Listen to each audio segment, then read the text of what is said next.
Siti Hediati Haryadi mungkin terdengar formal, tapi banyak yang mengenalnya sebagai Titik Soeharto.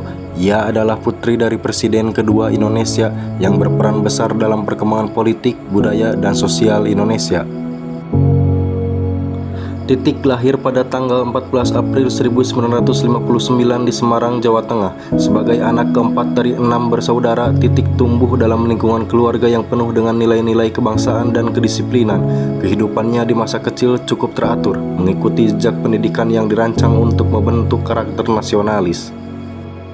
Titik Soeharto menempuh pendidikan formal di SMA Negeri 3 Jakarta pada tahun 1974 sampai 1977. Setelah lulus SMA, berkuliah di Fakultas Ekonomi Universitas Indonesia pada tahun 1978 sampai 1985 dan meraih gelar sarjana ekonomi. Dalam perjalanan hidupnya, ia memilih untuk aktif di berbagai kegiatan sosial yang berfokus pada kesejahteraan masyarakat, terutama di bidang kesehatan dan pendidikan. Pertemuan pertama Titik dan Prabowo terjadi dalam konteks akademis yang tak terduga saat Titik menjadi murid dari Prof. Dr. Sumitrojoyo Hadikusumo, seorang ekonom terkemuka yang juga merupakan ayah dari Prabowo. Pertemuan ini menjadi awal dari sebuah kisah asmara yang nantinya akan menarik perhatian publik Indonesia. Menyadari potensi hubungan ini, Sumitro dengan kebijaksanaannya sebagai seorang ayah dan akademisi menasihati Prabowo agar menjalani hubungan tersebut dengan sungguh-sungguh dan penuh tanggung jawab. Setelah menjalin hubungan yang cukup lama, Prabowo Subianto dan Titik Soeharto akhirnya mengukuhkan ikatan mereka dalam sebuah pernikahan yang digelar pada Mei 1983. Pernikahan ini tak hanya menyatukan dua insan, tetapi juga dua keluarga berpengaruh dalam konstelasi politik Indonesia.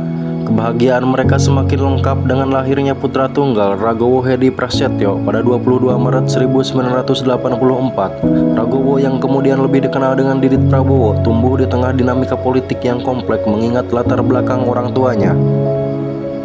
Namun perjalanan rumah tangga Titik dan Prabowo menghadapi ujian berat seiring dengan berakhirnya era Orde Baru. Pasangan ini akhirnya memutuskan untuk berpisah pada Mei 1998, bertepatan dengan masa-masa genting dalam sejarah politik Indonesia. Pada tahun 2012, Titik memutuskan untuk aktif berpolitik sebagai kader Partai Golongan Karya. Saat itu ia menjabat sebagai Ketua Bidang Pertanian dan Nelayan DPP Partai Golkar. Kiprahnya di politik mendorongnya untuk ikut serta dalam pemilu legislatif 2014 dan berhasil memperoleh kursi Dapil Daerah Istimewa Yogyakarta. Juni 2018, Titik memutuskan untuk mundur dari Partai Golkar dan bergabung dengan Partai Berkarya, dan tahun 2023 Titik bergabung dengan Partai Gerindra diangkat sebagai Wakil Ketua Dewan Pembina Partai Gerindra. Ia juga kembali ikut serta dalam pemilu legislatif 2024 untuk Dapil Daerah Istimewa Yogyakarta.